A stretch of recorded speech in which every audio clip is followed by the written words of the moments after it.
আসসালামু আলাইকুম রহমতুল্লাহ বরকাতুহু। তে বন্ধুগণ, আশা করি আল্লাহ পাকের রসিম রহমতে সকলেই সহি সালামতে আছেন। তো কবি গাজী আক্কাস আলী ইউটিউব চ্যানেল 017140885009 এর পক্ষ থেকে আপনাদের সকলের প্রতি রইল একান্ত আন্তরিক শুভেচ্ছা ও ভালোবাসা। তো বন্ধুগণ, এখন আপনাদের সামনে যে বয়ানটা রাখবো সেটা হলো জ্বালা রোগে হোমিওপ্যাথিক চিকিৎসা। জ্বালা ফালতু কোনো জিনিস নয়, জ্বালা সাংঘাতিক জিনিস, বুঝছেন না? যার জ্বালার রোগ আছে সেই জানে। এই জ্বালাটা অন্য কোনো রোগের পার্শ্ব প্রতিক্রিয়াও হতে পারে এবং স্বয়ং সম্পূর্ণও একটা রোগ হতে পারে। অর্থাৎ অন্য যে কোনো একটা রোগের মধ্যে এই জ্বালা করে, এটা হলো ওই জ্বালার একটা পার্শ্ব প্রতিক্রিয়া বা জ্বালার একটা বিশেষ প্রতিক্রিয়া।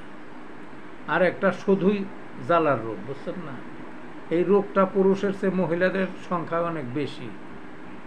এই জ্বালা সবচেয়ে বেশি হয় পায়ের পাতায়, পায়ের নিচের অংশ, আর মাথার চাঁদিতেও হয় কারো কারো, বুঝলেন না? আংশিক হয় শরীরের যে কোনো স্থানে, সার্বদৈহিক জ্বালাও হয়। আমার গত কিছুদিন আগে, কিছু না এই সপ্তাহ হয় নাই, একটা রোগী আসছিল। উনি বললেন, উনি একটা কর্মজীবী কোনো একটা অফিসে সাধারণ পদে। উনি বললেন যে ওনাকে ডেইলি ৮ বার কমপক্ষে গোসল করতে হয়, ৮ বার। আমি তো এইরকম ডেঞ্জার জ্বালা কোনোদিন শুনি নাই, বুঝছেন না? তারপরে হোমিওপ্যাথিতে সহজে সারে। যা হোক, জ্বালার অনেকগুলো ওষুধের থেকে আমি বেশি ওষুধের নাম বলবো না, ওই কয়েকটা ওষুধ মাত্র বলবো, ইস্যু ভিত্তিক, যাতে সহজে জ্বালার রোগ মোকাবেলা করা যায়। জ্বালায় দেখবেন কোনো কোনো জ্বালায় ওই ঠান্ডা প্রয়োগে আরাম পায়, অর্থাৎ ঠান্ডা পানি বা ঠান্ডা বাতাস, বরফে আরাম পায়। শীতকালে দেখবেন কোনো কোনো মহিলা বা পুরুষেও কিছু আছে ওই ল্যাপ গায়ে দিয়ে থাকে, কিন্তু পায়ের পাতা কিন্তু ল্যাপের নিচে নিতে পারে না, সবসময় বাইর করে রাখে, তারপরও তো রক্ষা নাই।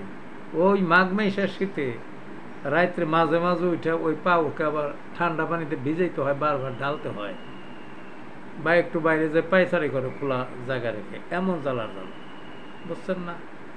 আর চাঁদিতেও তো এই জ্বালা নারিকেলের তেল দেয়, কদুর তৈল দেয়, তারপরে ওই ঠান্ডা মাথা ঠান্ডা রাখার জন্য বিভিন্ন তেল টেল দেয়। দেখেন না এরকম আছে? এই যে জ্বালা, সাংঘাতিক জ্বালা।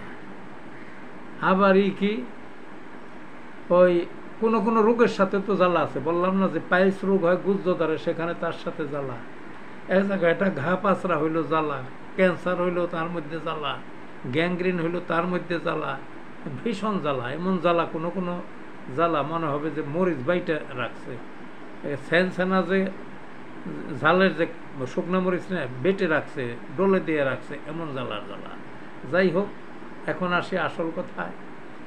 এই জ্বালা যতই হোক, ওই যেটা বলছিলাম না যে ঠান্ডায় উপশম, ঠান্ডা পানিতে বরফ উপশম, সালফার, এই সালফার ওষুধটা ২০০ পাওয়ারের থেকে শুরু করে ক্রমান্বয়ে বাড়াইতে বাড়াইতে সিএম পর্যন্ত যাইবেন, দেখবেন যে এই জ্বালার থাকবেই না।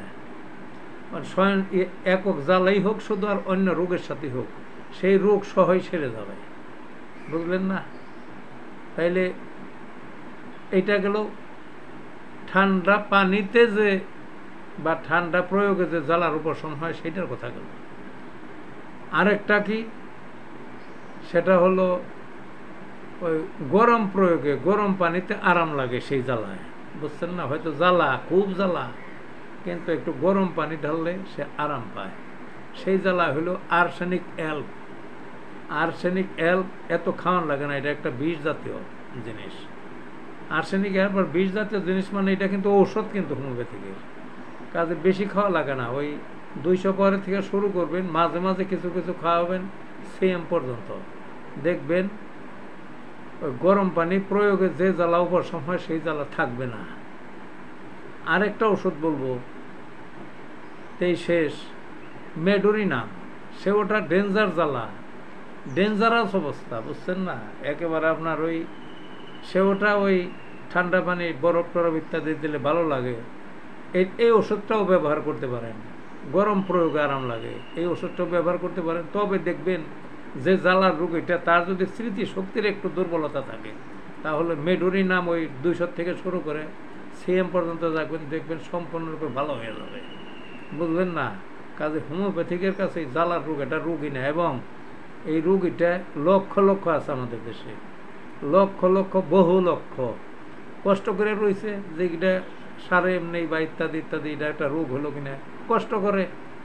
কিন্তু আসুন আমরা হোমিওপ্যাথিকের আশ্রয় এসে এই যে কোনো প্রকার জ্বালার থেকে সম্পূর্ণরূপে আরোগ্য লাভ করি। ধন্যবাদ।